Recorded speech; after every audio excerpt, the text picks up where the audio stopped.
Pakistan Peoples party اور متحدہ قومی موومنٹ کے درمیان فاصلے کم ہونے لگے۔ دونوں جماعتوں کے درمیان برف پگھلنے لگی اور تعلقات میں نرمی آنے لگی جب کلش اور دیگر جو معاملات متحدہ قومی موومنٹ اور پیپلز پارٹی کے درمیان تھے وہ صدر مملکت آصف علی زرداری سمیٹنے لگے۔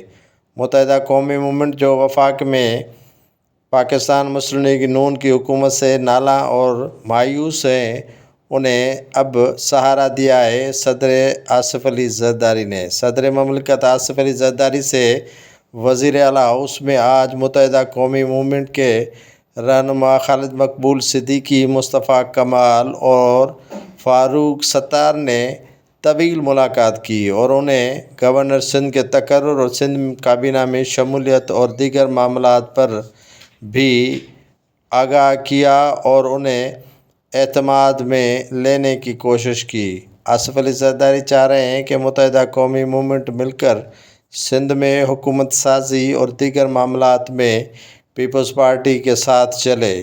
متحدہ قومی موومنٹ جو کافی عرصے سے مسلم لیگ نون کی حکومت سے نالاں ہے، اب پیپلز پارٹی سے قربتیں بڑھنے لگیں۔